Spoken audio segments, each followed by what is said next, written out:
귀한 오르간 연주 그리고 아름다운 찬양 감사드립니다. 2024년 새해가 밝았는데 벌써 1월 마지막 주가 되었습니다. 새해에도 주님의 크신 사랑과 은혜가 여러분의 가정과 일터에 가득하기를 축원합니다. 새로운 해가 시작되었지만 예전부터 있던 혼란스러운 소식 여전히 계속되고 있습니다. 러시아의 우크라이나 침공이나 이스라엘과 하마스 사이의 전쟁, 그리고 또 레바논에 주둔하고 있던 헤즈볼라의 분쟁도 새로 시작되고 있습니다. 남북 간의 위협적인 언쟁이나 적대적인 관계도 계속되고 있고요. 사실 우리가 제법 평안하게 생활하고 있다라고 생각하지만 세계적인 상황을 살펴보면 그렇지 못한 것이 사실입니다. 기후위기와 그에 따른 기상이변, 재난에 대한 보도, 전쟁과 분쟁, 이런 소식이 지금도 계속되고 있습니다. 우리가 오늘 읽은 마가복음은 총 16장으로 구성되어 있는 복음서인데요, 복음서 중에서 가장 짧은 복음서입니다. 그래서인지 사건의 전개가 매우 빠르게 진행됩니다. 아기 예수의 탄생에 대한 크리스마스 기사는 등장하지 않습니다. 그 대신에 하나님의 아들 예수 그리스도의 복음의 시작이라고 하는 말씀으로 시작되는데요, 이 1장 1절의 말씀은 마가복음서 전체의 주제와 같은, 제목과 같은 말씀으로 들립니다. 하나님의 아들, 신의 아들 복음의 시작이라고 하는 제목은 제국의 통치자인 로마 황제, 당시 신의 아들로 불렸기 때문에 로마 황제의 승리의 소식과 연관된 것으로 이해될 수도 있습니다. 하지만 마가복음은 로마의 황제가 아니라 예수 그리스도의 복음의 시작이라고 명시해 놓았습니다. 로마 황제가 아니라 로마 제국에 의해 반역죄로 십자가에 못 박힌 그 나사렛 예수가 그리스도다, 그분이 인류의 구원자이고 그분이 하나님의 아들이다, 그분의 기쁜 소식을 전하겠다라고 선언한 겁니다. 이처럼 마가복음은 벌써 첫 구절부터 사람들이 생각하는 일상적인 통념과는 다른 주제를 전하고 있습니다. 승리자라고 생각되는 로마 황제가 아니라 로마의 형틀인 십자가의 죽임을 당한 예수 그리스도를 하나님의 아들이라고 선언하였고, 그분의 삶과 그분의 이야기를 복음이라고 명했습니다. 이러한 선언 이후에 곧장 세례 요한이 등장하여 예수님의 길을 예비합니다. 곧이어서 하늘의 대관식이라고 불릴 수 있는 성령이 비둘기같이 내려오는 사건을 기록합니다. 이는 내 사랑하는 아들이요 내 기뻐하는 자다 라고 하는 하늘의 팡파레가 울려 퍼집니다. 하지만 분위기가 급변하게 됩니다. 예수의 길을 준비했던 세례 요한이 체포를 당하죠. 세례 요한의 체포 소식이 전해지자 예수께서 자신의 제자들을 모으며 사역을 시작합니다. 그러니까 예수 그리스도의 복음의 시작이라고 하는 이 제목은 아주 극적이고 위험한 순간을 배경으로 하고 있습니다. 동시에 바로 이 순간에 예수님께서는 때가 찼고 하나님 나라가 가까이 왔다라는 말씀을 전하면서 자신의 사역을 시작하셨습니다. 오늘 본문의 말씀의 배경은 회당입니다. 그리고 시기는 안식일입니다. 안식일 하면 어떤 생각이 듭니까? 평온한 날입니다. 회당은 어떤 곳입니까? 하나님께 예배드리는 공간이고 서로의 안녕을 묻는 장소입니다. 그런데 이 일상의 평온함이 깨어지는 사건, 그 사건이 오늘 본문에서 발생합니다. 우리 모두가 잘 알듯이 안식일은 금요일 해질 때부터 토요일 해질 때까지의 시간입니다. 안식일은 유대인에게 매우 중요한 날입니다. 첫째, 안식일은 하나님께서 세상을 창조하시고 안식하시고 복 주셨기 때문에 중요한 날이고요. 둘째, 구약의 출애굽 이야기에 따르면 안식일은 이집트로부터 해방되어 이스라엘이 받던 모든 노동으로부터 해방되는 하나님께서 주신 해방을 기념하는 날이기 때문에 중요합니다.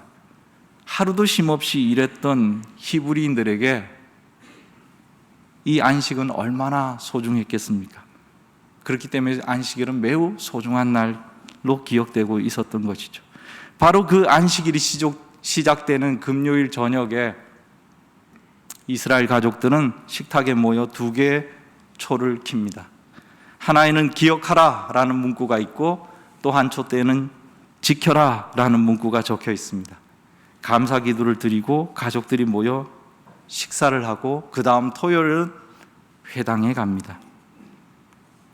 예수님 당시에도 안식일은 매우 철저하게 지켜졌고요, 일체의 노동이 금지된 날이었습니다. 농작물을 수확하거나 곡식단을 묶는 일, 또 불을 피우는 일, 물건을 옮기는 일, 멀리 산책을 가는 일도 금지되었습니다. 글자도 2자 이상 쓰면 안 됩니다. 요즘으로 하면 카톡으로 크크 하면 끝이에요. 그것을 지우는 것도 금지되어 있는 날이 바로 안식일입니다. 그러니까 거의 모든 활동을 중지해야 되는 날, 이 안식일에 예수님께서는 매우 놀라운 일을 행하셨다는 겁니다. 일상적인 통념으로는 아무것도 하지 말아야 되는 날인데 예수님은 이 일상적인 통념을 깨트려 버리셨어요. 마가복음 2장에 보면 예수님께서 밀밭 사이로 지나가실 때 제자들이 배가 고파가지고 미리삭을 잘라 먹습니다. 근데 그 일이 안식일에 일어난 거예요.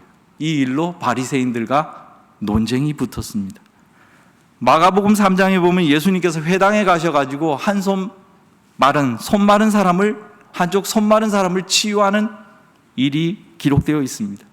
이 날도 안식일이었습니다.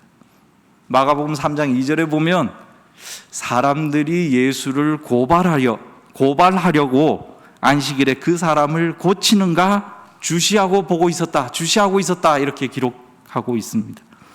당시 관습에 따르면 안식일에는 아무 일도 하지 말아야 합니다. 그런데 예수님께서는 유독 이 안식일에 특별한 사건을 일으키고 계신 겁니다. 안식일에 잠잠히 있어야 되는데 안식일에 잠잠하지 않고 안식일에 오히려 특별한 일을 마치 의도적으로 하는 것처럼 보이는 겁니다. 그래서 사람들은 안식일에 예수께서 무슨 일을 하는가를 주시하며 고발하려고 하는 마음을 가졌다는 것이죠. 이처럼 예수께서 안식일에 특별한 사건을 일으키시는데 오늘 우리가 읽은 본문의 말씀이 그 첫 번째 사건입니다. 그럼 왜 예수님께서는 이 평온해야 되는 또는 잠잠해야 되는 아무 일도 해서는 안 되는 이 안식일에 특별한 일을 행하셨을까요?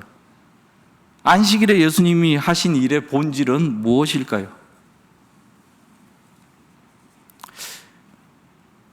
앞서 말씀드린 대로 안식일은 하나님께서 창조하신 후에 안식하심을 기념하는 날입니다. 히브리인들이 이집트에서 해방된 것을 기념하여 노동하지 않고 쉬는 날로 지킵니다. 아무런 사건도 있어서는 안 되는 날, 조용한 날, 아무 일도 해서는 안 되는 날, 그런 날도 당시 유대인들은 지키고 있었습니다. 그런데 예수님께서는 안식일에 특별한 일을 행하셨고 안식일에 특별한 사건을 일으키셨을 뿐 아니라 그런 일이 일어나야 된다라고 생각하셨던 것이죠. 왜 그러셨을까요? 창조 전승에 따르면 하나님께서 6일 동안 세상을 만드시고 제7일째 쉬셨는데 그냥 쉬신 것이 아닙니다. 창세기 2장 3절을 보면 하나님이 일곱째 날을 복되게 하사 거룩하게 하셨다 이렇게 말씀하고 있습니다. 일곱째 날 하나님께서 그냥 쉬신 것이 아니라 일곱째 날을 복되게 하시고 거룩하게 구별하셨다는 것이죠. 다른 말로 하면은 일곱째 날은 하나님께서 지금까지 하신 창조를 완성하는 날입니다. 하나님이 창조를 그냥 멈춘 날이 아니라 하나님께서 하신 창조 활동이 완성되는 날, 그 결실이 맺어지는 날, 창조의 꽃이 피는 날, 하나님의 복주심이 가득한 날, 그 날이 바로 제7일이라는 것이죠. 그렇기 때문에 예수님께서는 안식일에 하나님의 복주시는 역사가 일어나야 한다라고 보신 겁니다. 하나님의 활동들이 하나님의 창조 활동이 완성되어야 한다라고 보신 것이죠. 하나님의 임재가 충만한 날이 안식일이 되어야 한다고 생각하신 겁니다. 하나님 나라가 가까이 왔다, 예수님 말씀하셨는데 그 가까이 온 하나님 나라, 그 가까이 계신 하나님의 임재를 경험하는 날이 바로 안식일이 되어야 한다라고 생각하신 것이죠. 예수님은 자신의 사역을 통해 구체적으로 하나님이 가까이 계신 것을, 하나님이 복 주시는 것을, 하나님이 창조 활동을 완성하시는 것을 보여주시고자 하신 겁니다. 하나님의 거룩한 안식일에, 하나님의 창조가 완성되어야 하는 그날에 손 마른 자가 치유되는 거 너무나 당연한 일 아니겠습니까? 하나님의 복 주심이 가득한 날에 배고픈 자가 굶주린 배를 채우는 일, 예수님의 입장에서는 너무나 당연한 일 아니겠습니까? 요한복음 5장에 보면 우리가 잘 아는 베데스다 연못에 38년 된 병자가 고침을 기다리고 있다가 고침을 받는 사건이 일어납니다. 문제는 이 병자가 고침을 받는 날도 안식일이었어요. 유대인들은 예수께 묻습니다. 왜 안식일에 해서는 안 되는 일을 하느냐? 예수님을 몰아세우죠. 그때 예수님께서 뭐라고 대답하십니까? 내 아버지께서 이제까지 일하시니 나도 일한다. 내 아버지께서 이제까지 일하시니 나도 일한다. 이 말씀은 놀라운 말씀입니다. 놀라운 선언입니다. 안식일은 그냥 아무 일도 하지 않는 날, 아무 사건도 일어나지 않는 날, 그런 무덤덤한 그런 날이 아니라 오히려 하나님의 역사가 일어나는 날, 생동하는 날, 창조의 꽃이 활짝 피는 날, 바로 그날이 안식일이라는 거예요. 하나님께서 복 주시고 거룩해 하신 그날에 예수님께서도 복 주시고 거룩해 하는 사역을 계속하겠다라는 말씀입니다. 오늘 본문을 좀 더 보면 예수님께서 하신 일의 본질이 무엇인지가 드러납니다. 회당에 악한 귀신 들린 사람이 하나 있었습니다. 악한 귀신 들린 사람이라는 말은 다른 번역으로 보면 더러운 귀신 들린 사람이라고 그렇게 되어 있습니다. 더러운, 더럽다라고 하는 단어는 아카타르토스라고 되어 있는데 아자를 빼고 카타르토스의 반대말이 됩니다. 더럽다 반대 깨끗하다겠죠. 악하고 더러운 귀신이 하는 일은 악하고 더러운 일입니다.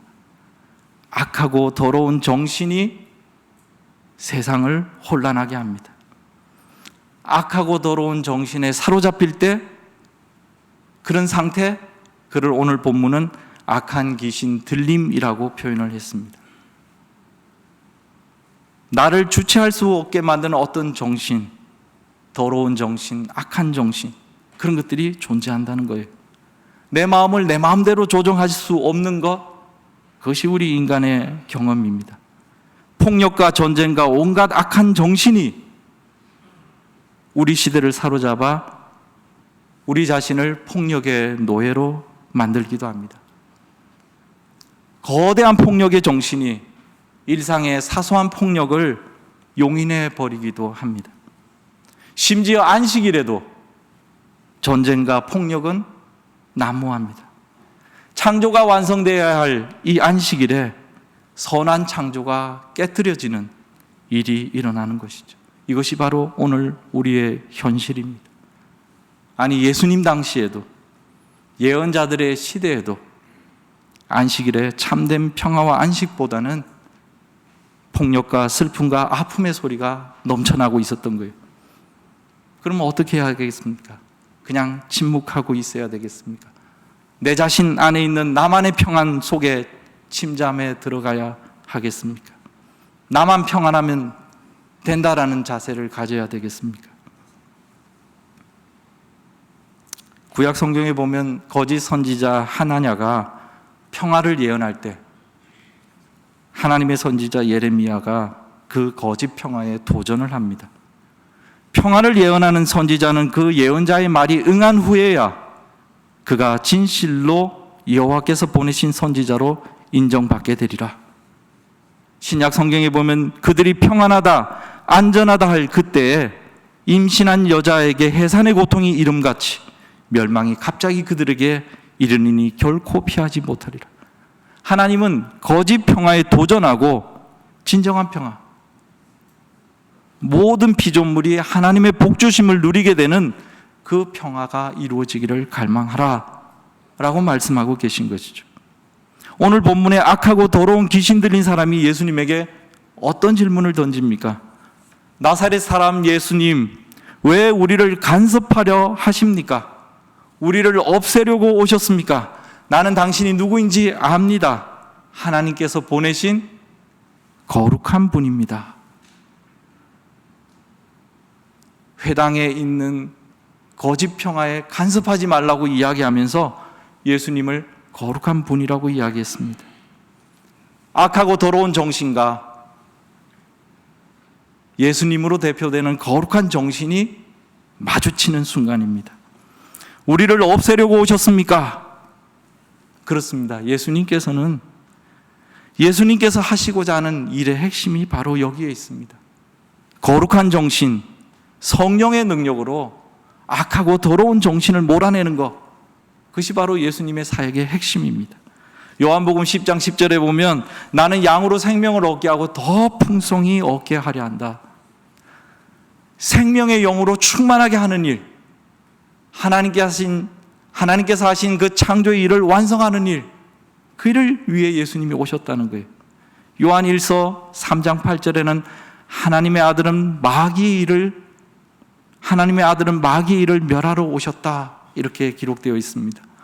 더럽고 추하고 악한 일을 소멸하고 선하고 생명이 충만한 일, 하나님의 샬롬을 이루는 일, 그 일을 위해 예수님이 오셨다는 겁니다. 아카타르토스는 더럽고 추하다는 뜻인데 여기에 아라고 하는 알파 접두어를 빼면은 카타르토스가 됩니다. 깨끗하다라는 뜻이죠. 카타르토스 하면 우리는 카타르시스가 아마 생각이 날 겁니다. 카타르시스라고 하는 단어는 배설이란 뜻이지만 정화, 씻어낸다라는 의미로 사용됩니다. 마음속에 있는 악독이 씻겨 나간 상태, 마음이 온갖 더러움으로 부글거리고 있다가 그것이 싹 배설되고 싹 비워지고 평온해진 상태, 거룩한 영으로 가득 채워진 상태, 그 상태가 바로 카타르토스, 깨끗하다라는 의미입니다. 마태복음 5장 8절에 보면 마음이 청결한 자는 하나님을 볼 것이라고 했습니다. 이때 마음이 청결하다, 깨끗하다라는 단어가 바로 카타르토스입니다. 카타르토스와 카타르토스는 한자 차이지만 그 의미는 천지 차이입니다. 예수님께서는 더러운 상태를 깨끗한 상태로, 더럽고 악한 정신의 지배를 받는 그 상태를 거룩한 영의 능력으로 깨끗하고 정결한 상태로 변화시키고자 하시며 바로 이 깨끗하고 정결한 정신으로 우리 시대를, 우리의 삶을 변화시키고자 하시는 겁니다. 요한복음서를 보면 예수님께서 의도적으로 안식일에 사건을 일으키십니다. 안식일에 하나님의 선하신 창조가 완성되어야 하고, 굽어진 것이 곧게 펴져야 하고, 가난한 자가 풍성히 먹어야 하고, 병든 자가 고침을 받아야 하고, 더러운 것들이 정결하게 씻겨져야 하기 때문입니다. 그런 의미에서 안식일은 곧 거룩한 날입니다. 우리는 매우 평온하고 안락한 시대를 살아가는 것 같습니다. 하지만 눈을 들고 바깥을 보면 여전히 전쟁과 폭력, 비극과 아픔의 역사가 계속되고 있습니다. 전쟁과 폭력의 구조는 결국은 악한 마음에서 생겨나는 겁니다. 우리의 마음이 청결하게 되지 않으면, 우리의 마음이 폭력의 정신으로부터 자유케 되지 않으면, 우리의 마음이 온갖 더러운 것으로부터 새롭게 되지 않으면 전쟁과 폭력의 불씨는 꺼지지 않고 있는 겁니다.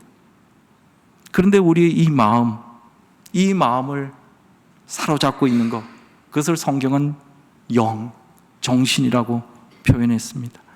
성경의 표현에 따르면 영의 능력으로 우리의 마음이 좌우됩니다. 거룩한 예수님과의 만남, 거룩한 정신을 소유하신 예수님과의 만남, 거룩한 영과의 만남을 통해서 우리 마음에 변화가 일어나야 한다는 겁니다. 그래서 하나님의 안식일에는 지난 날에 있었던 과거가 계속되는 날이 아니고 잠시 멈추면서 새로운 사건이 일어나는 시간이 되어야 한다는 이야기입니다. 단순히 일상의 평온함이나 안락함이 아니라 거룩한 영과의 만남을 통해 더러운 정신과 더러운 생각에서 해방되고 선하고 청결한 영으로 가득한 상태, 그 변화의 사건이 일어나는 날 되기를 바랍니다. 38년 된 병자가 일어나고 배고픈 자가 배불리 먹고 죄인이 용서받고 더러운 정신이 깨끗하게 변화되는 창조의 사건이 오늘 저와 여러분에게 일어나야 하겠습니다.